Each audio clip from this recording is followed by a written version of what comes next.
Warning, this story contains extreme violence, slasher elements, and murder. I encourage you to listen to the entire story, and if you enjoy this type of content, please subscribe and press the bell icon to stay updated. I knew the risks when I stepped through the rusted gates of Grimsby Amusement Park, but that was my job, to dive headfirst into the dark and twisted corners of history. The park had been closed for decades, its gates welded shut after a string of gruesome deaths in the 1980s. Children who entered this place never came back the same. Most didn't come back at all. And I intended to find out why. The air grew colder the moment I set foot on the cracked pavement. A stench hit me, rot, mildew, and something metallic, like old blood. The sky was a thick, sullen gray, casting distorted shadows over the dilapidated rides that loomed around me like skeletal sentries. My breath fogged the air. Quickening as I ventured deeper, the silence was oppressive. I scanned the park, my flashlight cutting through the gloom, revealing shattered clown statues with peeling paint and gnarled teeth. My heart thudded in my chest, a primal warning I ignored. I wasn't here to flee, I was here to uncover the truth, to peel back the layers of horror that had gripped this place for so long. Then I heard it. Laughter. Childish, high-pitched, and hollow. I spun, my light sweeping over the remnants of an old merry-go-round. Its horses were still mounted, their painted eyes staring, chipped and faded. One of them moved. A soft creak, as if something invisible had leapt onto its back. I took a step closer. Every nerve screaming at me to stop, but I couldn't. Not yet. A shadow passed over the horse. My flashlight flickered, and for a heartbeat, I saw them, the children. They were pale, their skin split in places where old wounds festered, revealing gristle and bone. Eyes that were nothing more than black pits bored into me. A little girl grinned, her lips peeling back to reveal teeth sharpened to points. "Play with us," she croaked, voice like nails scraping over glass, the merry-go-round groaning. As the carousel spun faster, the children's faces blurred, twisting into grotesque parodies of joy. They reached out, clawing the air between us, their arms stretching unnaturally long as if to drag me into their macabre game. I turned and ran, not caring where my feet took me. The park was a maze, and every corner I turned, every ride I passed, came to life with the horrors of the past. I stumbled into the funhouse, its entrance gaping like a demon's maw. The walls inside were lined with mirrors, but they didn't reflect me. No, they showed the children, gory, mutilated, their eyes accusing. I staggered past, unable to look away as their forms shifted. Growing taller, gaunter, their smiles stretching into leering grins, a wave of nausea hit me, and the walls closed in, the glass warping and bending as if to swallow me whole. Fingers scratched at the mirrors from the inside, and a crack splintered across one, spiderwebbing until it shattered. A hand shot out, rotting and slick with something foul, grasping my arm in a vice-like grip. I screamed, yanking myself free, but not before I felt the burn of icy nails raking down my skin, tearing at my jacket and leaving red welts underneath. I burst out of the funhouse, my breathing ragged, the cold air stinging my lungs. The roller coaster loomed ahead, its tracks twisted and rusted. Against my better judgment, I approached. A cart sat at the station, its seat stained dark, the leather ripped and chewed through. The wind howled, and the cart jerked forward, rattling on the tracks without any power source. I backed away, but something pushed me, invisible hands shoving me into the seat, straps snaked around my arms and chest, pinning me down as the cart jolted into motion. It ascended, the chain clanking beneath, the rusted gears grinding. I glanced around frantically, only to see them, children, lining the tracks, their faces a mask. I touched my face, feeling the swollen, shrieking with inhuman voices, some even throwing themselves onto the rails, their bodies splitting open on impact, splattering the tracks with dark ichor. The cart plunged downward, and for a second, my stomach lurched into my throat. It hurtled through the park at breakneck speed, the air slashing against my face. The children were everywhere, screaming, laughing, taunting. The track twisted, jerking me left and right, slamming my head against the metal restraints. I tasted blood, felt it trickle down my cheek, but there was no slowing down, and then, darkness. The cart screeched to a halt inside a tunnel, the air thick with decay. The sound of tiny footsteps echoed around me, closing in. I tried to unbuckle the restraints, but they tightened, digging into my flesh. My flashlight flickered, casting dim pools of light in the blackness. They surrounded me, crawling out from the shadows, small, mangled bodies, eyes gleaming with malicious glee. A boy stepped forward, half his face missing, exposing teeth and muscle. He reached out, his fingers icy as they brushed against my cheek. "Your turn," he whispered, voice hollow and dead. The cart moved again, but now it wasn't on the rails. It was sinking. The ground beneath liquefied into a thick, tarry substance, pulling me down. I struggled, thrashing against the restraints, but it was no use. The children cackled, their laughter echoing in my skull as the darkness swallowed me whole. The tar bubbled, seeping into my mouth and nose, choking me with its putrid taste. I screamed, but no sound came out. The world spun, cold and clammy hands dragging me deeper into the earth. My vision blurred, darkened, and I felt my mind fraying, snapping like a brittle twig. When I finally opened my eyes, I was back at the entrance of the park. I gasped, sucking in lungfuls of air, but something was wrong. I looked down at my hands. They were small, bruised, contorted features of a child who had died here long ago. In the distance, the gates creaked open, and a figure stepped inside. A journalist, flashlight in hand, looking for answers. Just like I had been, I watched him from the shadows, just as they had watched me. His movements were quick, jerky, like a fly caught in a web, sensing danger but not yet fully aware of it. He paused in the center of the park, his eyes scanning the ruins, trying to make sense of the nightmare that lay before him. My heart, or what was left of it, twisted with a sick pleasure. The first cracks of fear were setting in, and I knew what would come next. "Welcome to Grimsby," I whispered, my voice merging with the whispers of the others, distorted and hissing through the thick, stagnant air. His head jerked up, the beam of his flashlight swinging wildly, slicing through the darkness. I felt a twinge of sympathy. He had no idea what horrors awaited him. I crept closer, feet scraping against the brittle asphalt, my new form alien and uncomfortable. My joints crackled with every movement, my skin stretching over a warped frame. I had become one of them now, a twisted, perverted reflection of the child I once was. The thought should have terrified me, but it didn't. Instead, it filled me with a dark thrill. This was my domain now. My game. The journalist stumbled toward the bumper cars, his breath misting in the frigid air. I followed, crouching low behind a pile of debris. I could hear the others moving around us, the faint rustling of feet and soft, echoing giggles drifting from every direction. We were circling him, closing in. As he reached the ride, the lights flickered on, bathing the scene in a sickly yellow glow.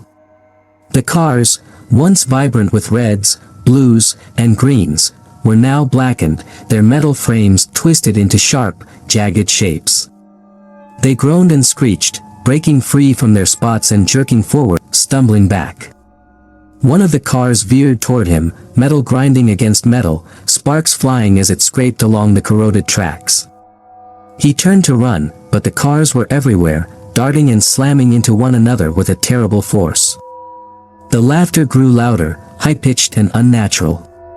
It filled the air, invading his senses, pushing him to the brink. I joined the chorus, my voice rasping out from my broken lips. "Come play. Come play." The journalist sprinted, his feet barely touching the ground as he zigzagged between the oncoming vehicles. A car swerved, missing him by inches, its front bumper glistening with something dark, blood, or maybe oil. He skidded to a stop, panting, eyes wild. I felt a pang of his fear, a dim echo of my own terror when I had first arrived. We weren't done with him yet. Not by a long shot. The cars suddenly froze, the lights dying out as quickly as they had come to life. Silence washed over the park, thick and suffocating. The journalist stood in the middle, chest heaving, his eyes darting around for an escape. I almost pitied him. Almost. And then came the sound, the slow, deliberate creaking of metal. He turned toward the Ferris wheel, its massive frame towering over the park, a blackened silhouette against the dull sky.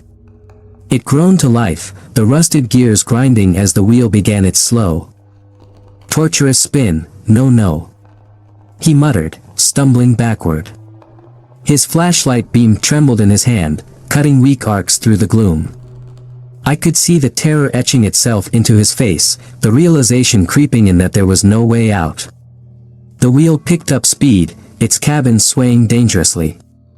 A cabin at the top flickered with light, casting shadows that twisted and writhed as if alive. The journalist staggered back, eyes locked on the scene. I moved closer, my joints cracked swung open, and from it emerged a figure, a child, blood dripping from her eyes, her mouth stretched into an unnatural grin. She leapt from the cabin, plummeting through the air, and landed on the ground with a sickening crunch. Her bones jutted out at odd angles, limbs bent and broken, yet she rose, her movements stiff and puppet-like. She began to walk toward him, each step echoing with the sound of cracking bones and wet, squelching noises. He turned to run, but we were all around him now. I could see his mind fracturing, the lines between reality and nightmare blurring. We began to chant, our voices a cacophony of moans and whispers, "Stay and play, stay and play." He stumbled into the hall of mirrors. Perfect. Inside, the reflections waited, each mirror warping his image into grotesque parodies of fear. I followed him in, my body stretching and shrinking in the glass, a hideous child beast stalking him through the endless maze. He screamed, his voice bouncing off the mirrors, blending with our chants. His hands flew to his head, fingers clawing at his scalp, pulling at his hair as if he could tear away the terror. I moved closer, close enough to feel the heat of his breath, to smell the sweat and panic pouring off him. The mirrors began to crack, splintering into shards. From each broken piece, our faces emerged, grinning, snarling, teeth gleaming in the dim light. He backed away, only to feel hands closing around his ankles. I reached out, gripping his wrist with a strength that belied my childlike form. "Your turn," I hissed, pulling him toward the largest mirror. His eyes widened, his mouth opening in a silent scream as the glass melted into a black void, swirling and pulsating with a life of its own. "No. No." He shrieked, thrashing against my grip, but I was unyielding. I dragged him closer, his heels scraping the ground, hands reaching out, clutching his clothes, his hair, pulling him into the abyss. The darkness surged forward, engulfing him as he was yanked into the mirror. The glass solidified, leaving only his terrified face pressed against the surface from the other side, eyes wide, mouth open in a perpetual scream. Silence. I stepped back, releasing a breath I hadn't realized I was holding. The park had claimed him, just as it had claimed me. The mirrors shimmered, reflecting not just his face, but hundreds of others, children, adults, all trapped in eternal torment. I turned away, the thrill of the hunt fading, replaced by the hollow emptiness that had become my existence. I walked through the park, joining the others as we retreated to our hiding places, our sanctuaries of despair. The lights dimmed, the rides fell silent, and the cold air settled back over Grimsby Amusement Park. And there, at the edge of the park, the gates creaked open once more. A figure stood, flashlight in hand, peering into the darkness. "Welcome," I whispered, a smile tugging at my cracked lips. "Your turn to play." I watched as the newcomer hesitated at the entrance, his flashlight's beam sweeping the cracked concrete and shattered remnants of joy. His posture screamed caution, nerves twitching like the whiskers of a rat sniffing out poison. I could feel his fear, a trembling heartbeat reverberating through the stale air of the park. It thrummed through me, waking the remnants of my old self, sparking a half-forgotten urge to warn him, to scream, "Get out!" But it was pointless. No one escapes once they cross those gates. "Fresh meat," a voice whispered from beside me, and I turned to see the others emerging from their shadows. Their eyes glowed with a cold hunger, bodies contorted into unnatural angles. They crawled and slithered over the ruined rides, their whispers building into a soft chant that tugged. Stay and play, the man took a step forward, unknowingly sealing his fate. I could see the resolve in his eyes, the iron will of a thrill-seeker looking for his next story. He probably thought he was braver than those before him, more cunning. I almost pitied him for his arrogance. It wouldn't take long for that confidence to shatter. The carousel lights flickered to life, casting an eerie, oscillating glow over the park. The painted horses twitched, their eyes rolling wildly in their sockets as they came alive. The air buzzed with a sickly sweetness, the scent of decaying carnival food mixed with something far more rancid, flesh left too long in the sun. Where are you? He called out.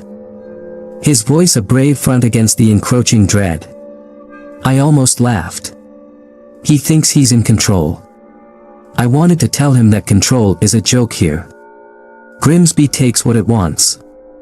We circled him, a dozen pairs of eyes gleaming in the darkness, watching as he made his way to the center of the park. His flashlight beam jerked left and right, catching glimpses of the horror surrounding him, the warped roller coaster track, the sagging funhouse, the bumper cars with their blood-slicked seats. I licked my cracked lips, anticipation coursing through my twisted veins. Then came the music. That damned, warping calliope tune that slithered into your ears and crawled through your brain like a worm. He turned toward the source, an ancient, gnarled tent standing at the edge of the carnival grounds. The tent flaps swayed in a non-existent breeze, beckoning him closer. He hesitated, his flashlight flickering as the battery started to die. I could feel his panic rising, his breath quickening, each inhale drawing more of the park's malevolent air into his lungs.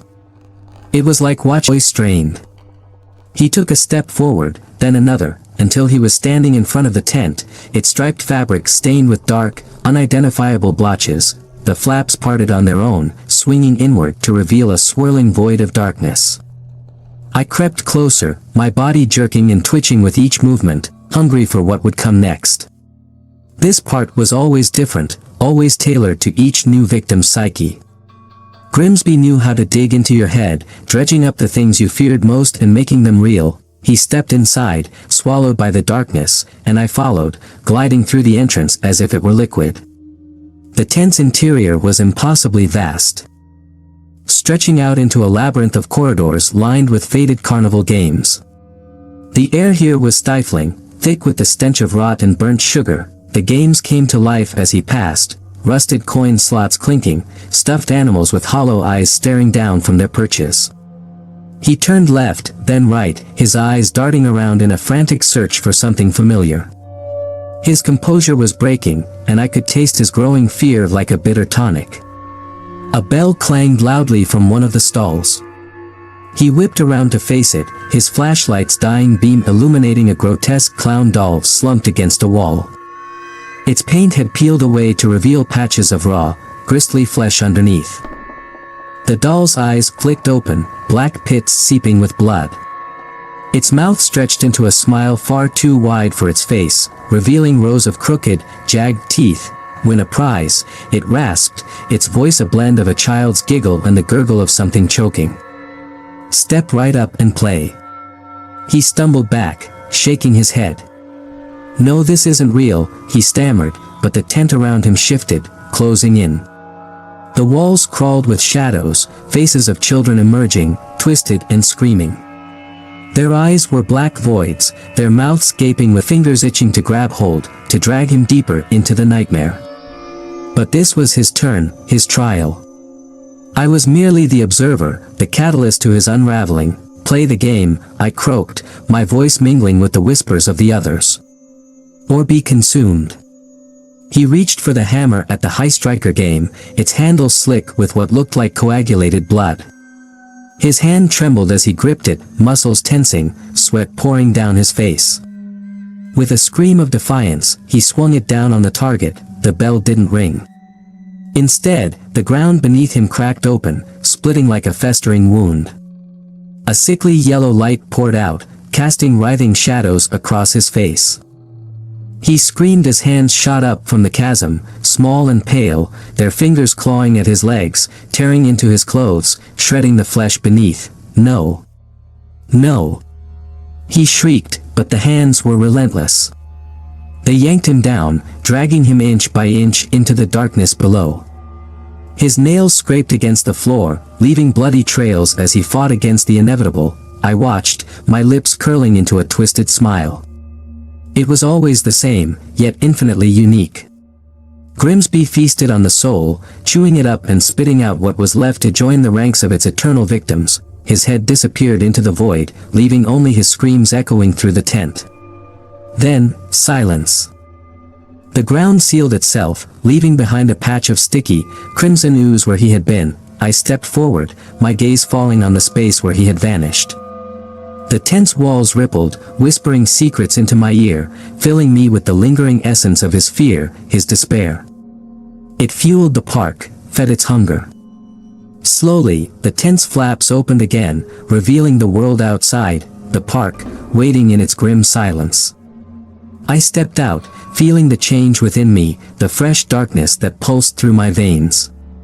I was part of it and I was its instrument. The rides creaked back to life, their mechanical groans blending into a discordant symphony of horror. The bumper cars jerked forward, the Ferris wheel spun faster, and the carousel resumed its haunting tune. The lights flickered, casting twisted shadows as the park prepared for its next victim, and there, in the distance, I saw it. The gate groaned open again, metal scraping against metal, revealing another silhouette standing on the threshold. "A new soul, a new game, your turn to play," I murmured, my voice lost in the echoes of the chanting around me. And so, the cycle began anew. The park shuddered with delight as the new figure crossed the threshold. I felt it ripple through me, a vibration that shook every warped bone in my body. The gates clanged shut behind him with a finality that sent a thrill coursing through the air. This was Grimsby's design, a trap that fed on the living's arrogance, chewing them up, spitting out their remains to fester within its rotting bowels. The newcomer crept forward, each step calculated, his movements taut with tension. I watched from the shadows, my twisted limbs poised like a grotesque predator stalking its prey. He looked different from the others, a younger man, dressed in casual clothes, carrying a backpack slung over one shoulder. A thrill seeker, I realized. He wasn't here for a story. He was here for the adrenaline, the thrill of facing something that should not be faced. A fool. He approached the funhouse first, its garish exterior crumbling, the once bright clowns painted along the entrance now faded and streaked with filth. The mirrors along its sides were cracked, shards of glass catching the dim light as if winking at his arrival. The park exhaled, its breath cool and rancid, swirling around it. An invitation. He hesitated, peering into the yawning darkness, his hand hovering near the zipper of his backpack. I caught a glint of metal within. A weapon? A flashlight? It wouldn't matter. Nothing mattered here except what the park wanted. Come on. He muttered to himself, then stepped inside. The doors slammed shut behind him with a force that rattled the air. I moved closer, feeling the park's anticipation seeping into me. The funhouse shifted and groaned, the building's very structure bending to the newcomer's presence. Inside, the darkness swallowed him whole. The mirrors lining the walls flickered to life, not with his reflection but with ours, the children. The twisted souls of Grimsby. I saw myself among them, a malformed creature with blood-crusted lips and eyes sunken into sockets far too deep. I pressed a hand against the glass from my side, feeling the chill of his fear permeating the barrier. He turned, his eyes wide as he caught sight of our faces leering at him from every angle. The whispers began, a low, rhythmic chant that filled the funhouse, each word slicing into his composure. Play with us. Stay with us. The mirrors started to vibrate, the images within warping into impossible shapes, elongated limbs, mouth stretching into gaping maws lined with needle-like teeth. His breath hitched, and he stumbled back, colliding with the wall. The funhouse shifted around him, its interior expanding into an endless maze of distorted corridors. Not real. This isn't real, he muttered, voice trembling. He pulled a flashlight from his bag, the beam flickering to life and cutting through the shadows. It landed on a path ahead, leading him away from the mirrors. For a moment, it looked like he might escape, his eyes darting with frantic determination as he sprinted down the corridor, but Grimsby was alive, and it did not before him, the floor buckling and shifting like flesh writhing beneath his feet.